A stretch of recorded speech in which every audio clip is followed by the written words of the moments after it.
예수님께서 길을 가십니다. 길을 가시고 한 사람을 보십니다. 그 사람은 날 때부터 맹인된 사람이었습니다. 그는 우리 8절 말씀에 보면 앉아서 구걸하던 자였습니다. 어떻게 먹고 살 수가 없어서 앉아서 구걸하던 자.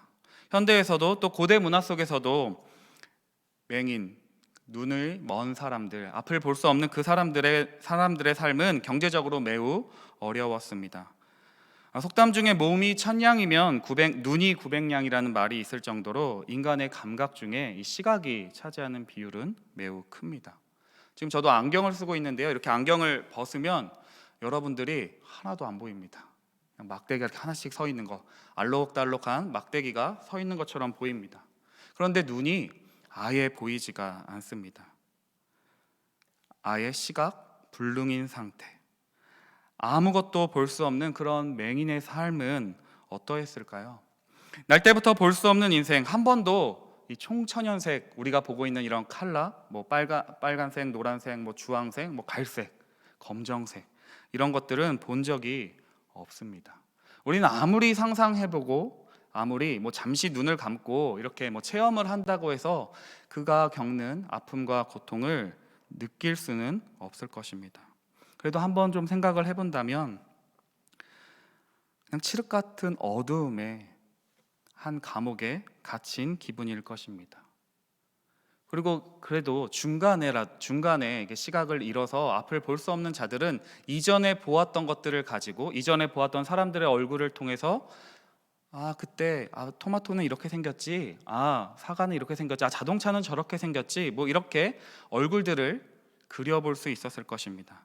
그런데 날 때부터 맹인되었던, 날 때부터 앞을 보지 못했던 이 사람은 무엇이 사람의 얼굴인지, 뭐 하늘을 이야기해도 땅을 이야기해도, 우리가 예쁜 꽃들을 보면서, 이렇게 예쁜 꽃들이 있잖아요. 이런 꽃들을 보면서 야, 저건 빨간색이야, 참 알록달록해, 이렇게 이야기한다고 해도 아무것도 상상할 수 없는 그런 삶이었을 것입니다.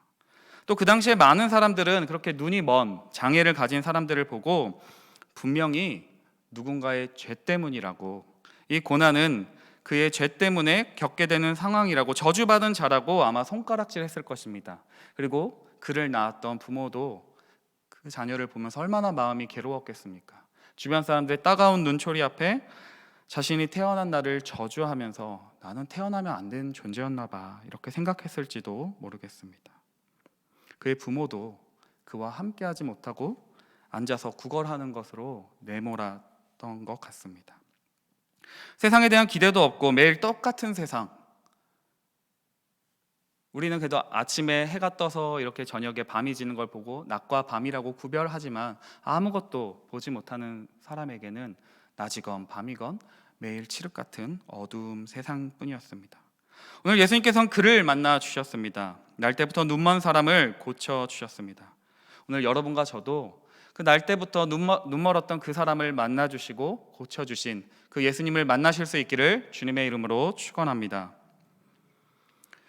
고대사에서는 장애를 신의 심판으로 인식했습니다. 요즘도 불행한 사고의 결과로 해석하지만, 요즘에야 불행한 사고 때문에 그런 거야 라고 생각하지만, 당시 장애를 가진 자는 부정한 자로 인식되어 성전에 들어갈 수도 없었습니다. 뭐 다리 저는 자, 뭐 눈먼 자, 하나님의 성전에, 그러니까 예배하러 올 수도 없는 상황이었습니다. 뭐 오늘날에는 지금 이렇게 영상으로 예배를 드릴 수 있지만 그 당시에는 영상이 없잖아요. 성전에 들어가야만 예배를 드릴 수 있는데 예배를 드리는 것조차 거절당했던 사람입니다. 또한 병이나 불행이 어떤 사람의 죄 때문인가 하는 것은 그 유대교 내에서 오래된 논쟁이었습니다. 제자들도 마찬가지로 관심은 누구의 죄 때문입니까? 라고 물어봅니다. 2절 말씀에 제자들이 물어 이르되 랍비여, 이 사람이 맹인으로 난 것이 누구의 죄로 인함이니이까? 뭐 사고를 당한 것입니까? 어떤 자초지정은 묻지도 않은 채 당연히 그 사람에게 아니면 그의 부모에게 죄가 있다고 여기고 누구의 죄 때문이니까 문제의 원인에 대해서 물어보는 것을 보게 됩니다. 이 제자들의 모습을 보면 어떤 사건이 발생했을 때 그 사람을 보면서 그냥 그 사람의 인격을 존중하는 느낌은 전혀 없습니다. 그냥 그 눈먼 사람을 보고 부모의 죄 때문입니까?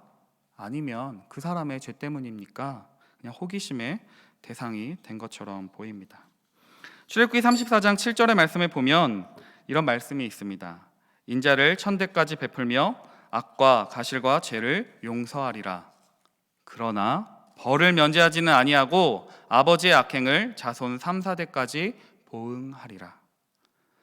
그러나 벌을 면제하지는 아니하고 아버지의 악행으로 자손 3, 4대까지는 보응하리라. 이 구약의 이 말씀을 근거로 제자들은 저 사람이, 눈먼 사람이 겪는 그 어려움을 죄의 결과로 인식했던 것 같습니다. 우리도 그렇지 않습니까? 우리도 어떠한 고통, 어떤 우리의 인간의 영역에 벗어나는 일들을 겪게 될 때 죄의 결과, 어떠한 장애를 얻게 되면 죄에 대한 징벌이라고 믿는 경향들이 있습니다. 우리 안에서 사고가 나고 병에 걸리고 재해를 만나면 당장 먼저 드는 생각이 내가 뭘 잘못했나? 내가 하나님의 마음을 섭섭하게 해드렸나? 그런 생각하지 않으세요? 바로 그런 생각이 듭니다. 그래서 예전엔 예배 안 나가면 사고 난다는 말을 종종, 자주 들었습니다. 주일날 예배 안 나가면 자동차 사고가 나거나 다리가 부러지거나 그런 이야기들을 많이 들었습니다. 무속신앙은 그런 마음을 이용하기도 합니다. 공포심을 조장하거나 운명론적인 관점에서 어쩔 수 없는 일이라고 치부하기도 합니다. 또한 고통스러운 일을 겪게 된 사람들을 보면서 속으로 저 사람 무언가 잘못한 게 있는 거 아닐까 판단합니다. 아니 땐 굴뚝에 연기 날까? 그러므로 어떤 사람이 징벌을 당하고 있는 듯 보일 때마다 잘못한 것이 있는 것은 아닌지 의심하는 것은 어찌 보면 당연한 일처럼 느껴집니다. 제자들도 그래서 주님께 묻습니다. 누구의 죄로 인함이니까? 그런데 제자들의 이러한 생각은 욥의 친구들과 똑같은 행동이었습니다. 누군가의 고통을 보고 저것은 죄의 결과 때문이라고, 욥 너가 죄를 지었기 때문이라고 단정지어 말하는 욥의 친구들과 똑같은 행동입니다. 우리가 이미 잘 알고 있는 것처럼 장애는 죄, 고통은 하나님의 징벌이라고 무조건적으로 단정지어 이야기할 수 없다는 사실을 알 수 있습니다. 분명히 하나님께서 죄 때문에 징계하실 수도 있지만 아닐 수도 있다는 말입니다. 그러므로 우리는 쉽게 단정지어 말할 수 없습니다. 우리의 부주의로 인한 사고일 수도 있고 하나님의 심판일 수도 있습니다. 그리고 오늘 눈먼 사람은 하나님의 저주가 아니라 그 부모나 개인의 죄로 인하여 하나님이 저주를 내리신 것이 아님을 분명하게 밝히고 있습니다.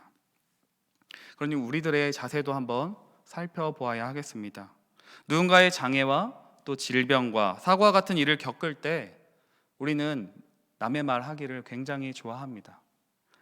그 사람의 불행의 원인을 그것 때문에 그랬대, 저래서 저랬대 이렇게 하면서 남의 불행의 원인을 밝혀내는데 집중할 때가 많습니다. 너무 쉽게 판단하고 단정 지으려고 할 때가 많습니다.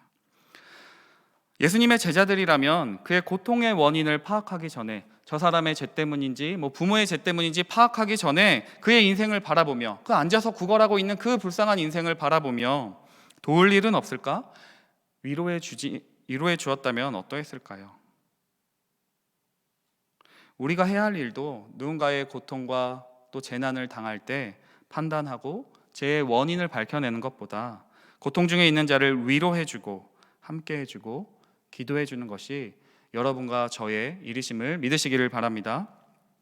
제자들은 그의 죄입니까? 부모의 죄입니까? 죄가 있다고 단정 지으며 고통의 이유를 물어봅니다. 그러나 주님은 이렇게 말씀하십니다. 우리 3절 말씀 같이 한번 읽어보도록 하겠습니다. 함께 읽겠습니다. 시작. 예수께서 대답하시되 이 사람이나 그 부모의 죄로 인한 것이 아니라 그에게서 하나님이 하시는 일을 나타내고자 하심이라. 아멘. 주님 분명히 말씀하십니다. 그 사람 죄도 아니고 그 부모의 죄도 아니다. 하나님이 하시는 일, 그것을 나타내고자 하기 이함이라고 말씀하십니다. 하나님께 영광 돌리기 위해서 그의 눈이 멀었다고 말씀하십니다. 고통의 원인이 아니라 그 고통의 목적을 주목하게 하십니다. 그 주님이 제자들과 그 눈먼 사람에게 이렇게 말씀하시는 것입니다. 너의 잘못이 아니다. 네가 지금 겪고 있는 그 불행과 고난이 너의 잘못이 아니다. 내가 너를 통해 할 일이 있다.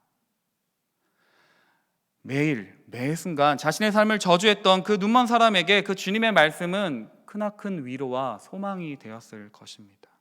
내가 너를 통해 할 일이 있다. 너의 잘못이 아니야. 너의 잘못이 아니라 하나님께서 너를 통해 하실 일이 있다. 너는 선택받은 자란다. 주님의 그 말씀은 그에게 새로운 삶을 열어주었습니다. 우리의 삶도 동일하죠. 우리의 삶 가운데 어떠한 고난과 이해할 수 없는 일들, 그런 어찌 보면 저주받은 것처럼 느껴지는 그런 상황들 가운데서도 주님을 만나면 그 의미가 달라집니다. 남들은 우리가 겪게 되는 어떠한 고통과 사건들을 통해서 저주받은 거 아니야? 아니 뭐 어떤 죄 지어서 그런 거 아니야? 라고 쉽게 이야기할 수 있지만 주님을 만나면 우리가 겪고 있는 어떤 사건들이, 고난이, 고통이 의미가 달라집니다. 그리고 그 일들을 통해서 하나님을 증언하는 일에 사용될 수 있기를 믿으시기를 바랍니다. 이 말씀을 준비하면서 제가 어렸을 때 다녔던 교회의 한 선교사님이 생각이 났습니다. 그 둘째 아들이 저랑 이제 동갑이고 지금 또 사역들을 하고 있는데요. 그 신용태 선교사님이란 그 분이 필리핀에서 선교 사역을 하시다가 아주 힘차게 필리핀에서 선교 사역을 하시다가 그 당뇨 합병증으로 눈이 시력이 멀게 되었습니다. 보통 그런 경우면 내가 하나님의 일을 하다가 이렇게 저주받은 거 아니냐고, 하나님 어찌 나한테 이러실 수 있냐고 따지며 삶을 그냥 사역들을 안 하실 수도 있는데 그 선교사님의 이후의 삶의 행적들을 살펴보면 한국에 돌아와서 그 똑같이 눈이 먼 사람들에게 복음을 증언하고 그 공동체를 이루며 함께 예배하는 것들을 보게 되었습니다. 그리고 저도 그때 당시에 교회에서 토요일마다 그렇게 시각장애우분들과 함께 예배를 드렸었는데요. 그런 섬김들을 통해서 쭉 이렇게 사역들 지금까지 지금 이제 돌아가셔서 10년 전에 돌아가셔서 소천하셔서 그 사모님이 그 사역들을 이어가고 계시는데요. 그렇게 그 고난을 나중에 언젠가 그런 이야기를 해주신 적이 있습니다. 당시에는 이해할 수 없었지만 이해할 수 없는 그 사건들을 통해서 나를 이 사람들을 향하여 보내었다는 것을 깨닫게 되었다고 말씀해 주셨습니다. 그 선교사님의 삶이 어찌나 진실하였는지 나중에 두 아들이 있었는데요. 두 아들이 다 또 신학을 하고 또 지금 열심히 잘 사역들을 하는 것들을 그 삶을 통해서 볼 수 있게 됩니다. 여러분과 저에게도 어찌 보면 불행하다고 느껴지는 그러한 일들, 저주받은 자처럼 느껴지는 사건을 겪게 될 때 그냥 그 사건과 그 아픔만을 바라보는 것이 아니라 주님을 만나실 수 있기를 바랍니다. 주님을 만나면 그 삶의 의미, 그 사건의 의미가 달라지기 때문입니다. 여러분과 저도 하나님의 뜻을 잘 분별할 수 있도록 그 고난을 잘 이겨낼 힘을 요청하시며 여러분과 제가 잘 견뎌내실 수 있기를 주님의 이름으로 축원합니다. 주님은 그에게서 하나님이 하시는 일을 나타내고자 하셨다고 말씀하십니다. 그렇다면 주님은 그 눈먼 사람을 통해 무슨 일을 나타내고자 하셨을까요? 여기서 나타내고자 한다는 단어는 영어로는 revealed, 명백하게 나타내다, 선언하다, 드러내다. 주님은 그 맹인을 통해서, 그 눈먼 사람을 통해서 무엇을 나타내고자 하셨을까요? 예수님께서는 요한복음의 말씀을 쭉 살펴보면요, 자신이 누구인가 계속 말씀하셨습니다. 요한복음 4장 10절에서는 내가 생수다. 그리고 누구든지 목마르거든 내게로 와서 마시라고 말씀하셨고요. 요한복음 6장 35절에서는 내가 생명의 떡이라고 말씀하셨습니다. 그리고 요한복음 8장 12절에서 14절 말씀에 보면 나는 세상의 빛이니 나를 따르는 자는 어두움에 다니지 아니하고 생명의 빛을 얻으리라. 이후에 요한복음 10장에서 또 11장에서 양의 문 선한 목자 난 부활이요 생명이요 길과 진리요 생명이다 라고 주님께서 말씀하셨습니다. 예수님께서는 끊임없이 내가 누구인지 말씀하셨습니다. 이 눈먼 사람이 눈을 뜨게 되는 이 소경의 치유 사건은 예수님께서 메시아이심을 드러내주는 사건이었습니다. 읽지는 않았는데 오늘 요한복음 9장 32절의 말씀에 보면 창세 이후로 맹인으로 난 자의 눈을 뜨게 하였다 함을 듣지 못하였으니 이 사람이 하나님께로부터 오지 아니하였으면 아무 일도 할 수 없으리이다. 아멘. 다시 말하면 하나님께로부터 온 자라면 하나님께로부터 온 자이기 때문에 눈을 뜨게 하였다는 것입니다. 이사야 29장 18절 말씀에 보면 그날에 못 듣는 사람이 책의 말을 들을 것이며 어둡고 캄캄한 데에서 맹인이 눈이 볼 것이며, 또 이사야 35장 5절에 하나님이 오실 때 구원해 주실 것인데 그때 맹인의 눈이 밝을 것이며 못 듣는 사람의 귀가 열릴 것이라고 이미 예언하였습니다. 구약에서 이미 메시아, 우리가 그토록 기다리던 메시아가 오게 된다면 맹인이 눈을 뜨게 될 것이라고 예언하였습니다.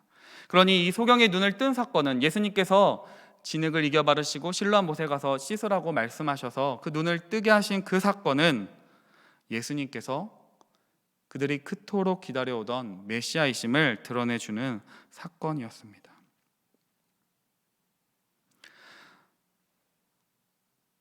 그 눈먼 사람은 그 예수님께서 메시아이심을 드러내주는 그 사건에 쓰임 받았습니다. 그뿐만이 아닙니다.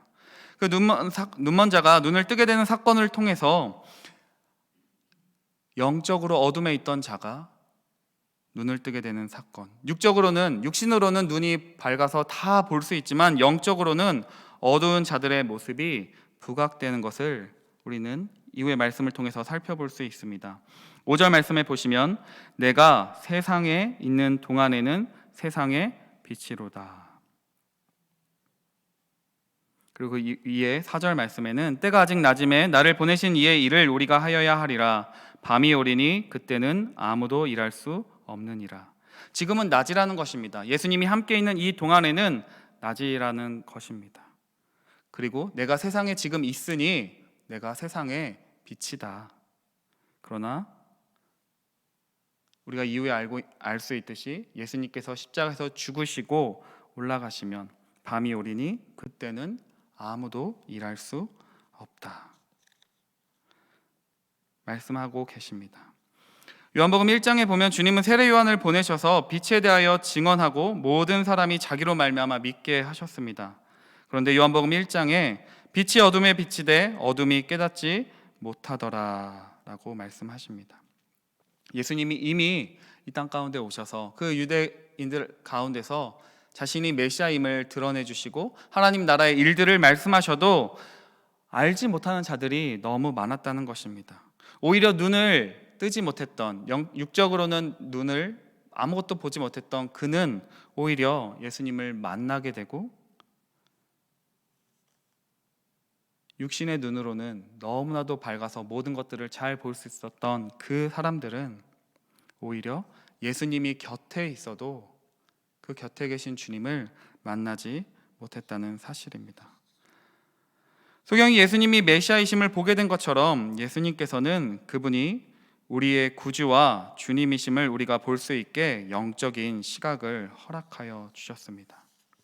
특별히 그리고 이 눈먼 사람을 진흙을 이겨 직접 어루만져 주셨습니다.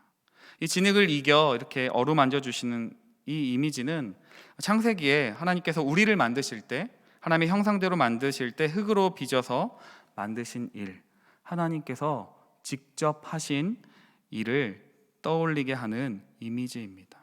그냥 단순히 눈을 뜨게 하는 것이 아니라 날 때부터 보지 못했던 그를 새롭게 창조하시는 이미지를 떠오르게 합니다. 고린도서 5장 17절에 그런즉 누구든지 그리스도 안에 있으면 새로운 피조물이라 이전 것은 지나갔으니 보라 새 것이 되었도다.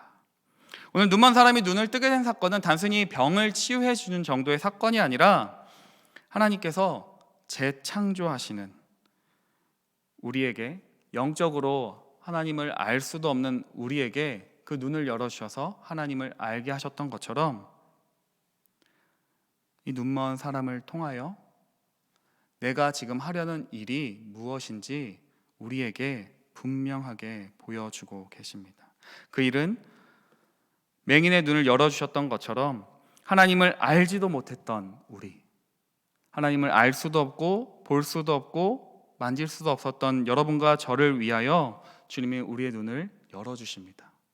그 눈을 열어주셨기 때문에 우리는 말씀을 보며 하나님을 알 수 있고 하나님의 말씀대로 순종할 수 있습니다. 예수님은 이 일을 위하여 보냄받은 분임을 분명하게 보여주셨습니다. 주님은 맹인을 실로암으로 보내십니다. 7절 말씀에 이르시되 실로암 못에 가서 씻으라 하시니, 실로암은 번역하면 보냄을 받았다라는 뜻이라고 성경은 기록합니다. 보냄을 받았다는 뜻을 가진 이 실로암에 주님이 눈먼 사람을 보내십니다. 이 실로암 연못은 예루살렘 성전 아래쪽에 있는 못인데요, 성 바깥으로부터 500여 미터의 수로로 연결되어서 성내에 물을 대도록 만든 인공적으로 만들어진 못입니다. 이 실로암 못은 히스기야 왕이 예루살렘 성이 포위당했을 때 주민의 생존을 도우려고 만든 것입니다. 그런데 이 실로암의 뜻이 보냄을 받았다라는 뜻을 가지고 있습니다. 보냄을 받았다는 뜻을 가진 실로암에 예수님께서 눈먼 사람을 보내십니다. 그리고 씻으라고 이야기합니다. 그래서 씻으라는 히브리어 단어, 헬라어는 닙토라는 단어인데요, 깨끗하게 하다, 의식에서 결례를 행하다라는 뜻을 가지고 있습니다. 실로암 못에 가서 씻으라는 그 말씀은 보냄받은 자이신, 하나님으로부터 보냄받은 자이신 그 예수님께 가서 씻음을 받으라는 말의 상징적인 표현입니다. 요한복음에서는 예수님을 계속해서 보냄받은 자라고 이야기합니다. 요한복음 3장 17절에 세상에 보내신 것은 심판이 아닌 구원을 받게 하려 하심이요, 또 요한복음 5장 38절 그 말씀이 너희 속에 거하지 아니하니 이는 그가 보내신 이를 믿지 아니함이라. 요한복음 6장 29절 보내신 이를 믿는 것이 하나님의 일이니라. 요한복음 17장 3절에 영생은 곧 유일하신 참 하나님과 그가 보내신 자 예수 그리스도를 아는 것이니이다. 아멘. 예수님은 눈먼 사람을 보내십니다. 그 실로암, 보냄받았다는 그 뜻을 가진 실로암에 보내십니다. 그것은 보냄받은 자인, 하나님으로부터 보냄받아서 우리에게 영생을 주기를 원하시는 그 예수님께로 가서 너가 씻음을 받으라는 말입니다. 예수님께로 가야만 너가 구원을 받을 수 있다고 이야기하는 것입니다. 여러분과 저도 소경된 자였습니다. 세상에 비치신 분 예수 그리스도만이 우리의 눈을 열어주실 수 있습니다. 그럼 우리에게 주님이 찾아오십니다. 우리의 눈을 열어주십니다. 눈을 뜨고 싶다고 말한 적도 없고 말할 수도 없는 한 인생을 찾아오셔서 진흙을 이겨바르시고 실로암 못가에 가서 씻으라고 말씀하시고 그 맹인의 눈을 열어주십니다. 맹인을 통해서 밝히 드러납니다. 빛을 거부하는 자, 빛의 눈이 뜨인 자. 예수님께서는 내가 스스로 온 것이 아니라 하나님으로부터 보냄을 받았음을 드러내십니다. 예수님께서 하시는 일은 날 때부터 제 종로를 타던 우리 또 맹인 되었던 자의 눈을 열어주십니다. 소경은 이 일을 통해서 예수님을 만나게 됩니다. 그리고 예수님께 믿음을 고백합니다. 그러나 오늘 본문 이후에 9장의 말씀을 살펴보면요, 눈이 멀었던 그 사람은 예수님을 알아보게 됩니다. 예수님이 누구이신지를 분명히 보고 깨닫게 됩니다. 그러나 바리새인들은 예수님을 메시아를 잘 안다고 했던, 율법을 잘 안다고 했던 그 바리새인들은 예수님을 만나지 못합니다. 오히려 그 눈 멀었던 사람을 압박하며 핍박하는 것들을 보게 됩니다. 이 맹인의 사건을 통해서 비록 육신의 눈은 떴으나 영적으로 맹인된 자들과 비록 육신의 눈은 볼 수 없으나 영적으로 예수 그리스도를 보는 자를 명확하게 보여주십니다.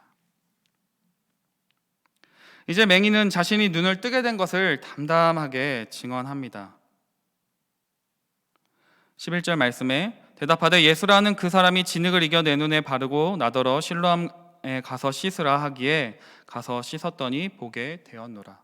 어떤 가장이나 다른 이야기를 하는 것이 아니라 자신이 경험한, 자신이 만난 예수님을 증언합니다. 주님을 만난 자는 증언합니다. 거짓말을 하거나 부풀리는 것이 아니라 내가 만난 그 예수님을 증언합니다. 나를 치유해 준 이는 예수입니다 라고 이야기합니다. 오늘 9장 22절에 보면은 이런 말씀이 있습니다. 그 부모가 그렇게 말한 것은 이미 유대인들이 누구든지 예수를 그리스도로 시인하는 자는 출교하기로 결의하였으므로 그들을 무서워함이러라. 당시 예수를 믿는 자, 예수를 그리스도로 시인하는 자들은 그 유대교 공동체에서 출교당했습니다. 이 눈멀었던 그 사람도 자신이 드디어 이제 성전에 눈이 뜨게 되었으니 성전에도 들어갈 수 있고 그 공동체에서 활동할 수도 있었음에도 불구하고 자신이 출교당할 것을 두려워하지 않고 자신이 만난 그 예수님을 담담하게 증언합니다. 계속해서 예수께서 하신 일을 말합니다. 바리새인들이 이제 화가 나는 거죠. 하나님이 하셨다고 해야 되는데 내가 만난 그 예수가 나의 눈을 뜨게 해주었다. 내가 주님을 믿습니다 라고 이야기하며 절하는 것을 보게 됩니다. 왜 그랬을까요?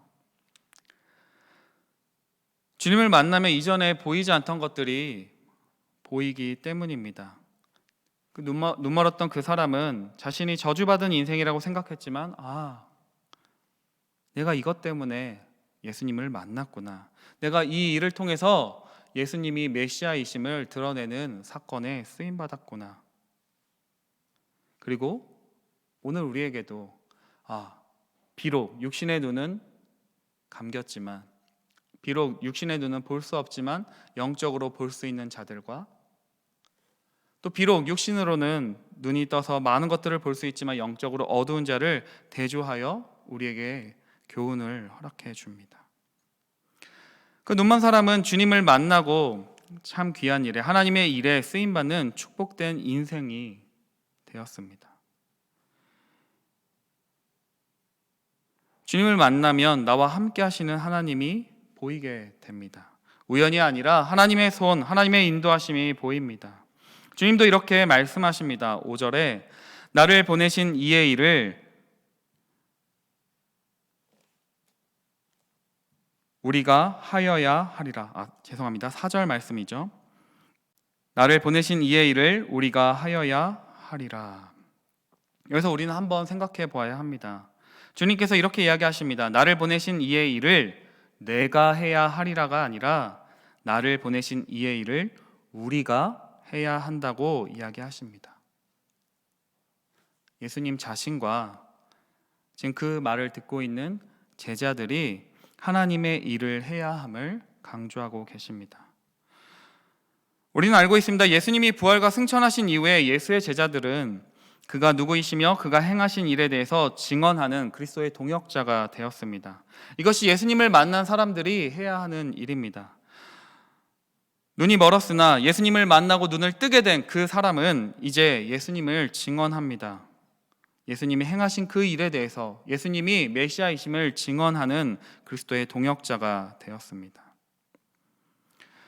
예수님께서 계실 때는 세상의 빛이었습니다. 그러나 주님은 하늘로 올라가셨습니다. 이 세상 가운데는 여전히 어둠이 가득합니다. 주님이 다시 오시기 전까지 어두운 세상입니다. 그래서 그 날을 위해서 우리를 이 땅 가운데 세상의 빛으로 불러주셨습니다. 우리는 그 주님을 만나고 주님의 빛을 받아 이 세상 가운데 그 하나님의 빛을 반사하는 자들이 되어야 합니다. 고린도후서 4장 6절에 이렇게 이야기합니다. 어두운 데 빛이 빛이라 말씀하셨던 그 하나님께서 예수 그리스도의 얼굴에 있는 하나님의 영광을 아는 빛을 우리 마음에 비추셨느니라. 아멘. 우리는 이제 빛의 자녀들입니다. 예수님을 만나고 빛의 자녀가 되어 이 어두운 세상 가운데 빛을 비추는 존재들이 되었습니다. 주님께서 말씀하십니다. 보지 못하는 자들은 보게 하고 보는 자들은 소경되게 하려 함이라 하시니, 예수님께서는 이 말씀을 바리새인들 앞에서 하시면서 너희는 소경이라고, 너희는 예수님이 내가 너희 곁에 있는데, 내가 그토록 너희에게 내가 하나님의 아들임을 증언하고 있는데, 말하고 있는데 너희는 그 빛을 거부하는 자들이라고. 오히려 주님을 보지 못했던 그는 눈이 열려 예수님이 하나님의 아들이심을 깨닫게 되고 하나님의 일을 증언하는 자가 되었다고 이야기합니다. 우리도 똑같습니다. 우리 스스로 의인되어서 그 주님의 빛을 거부하는 자는 소경과 똑같이 살아가게 됩니다.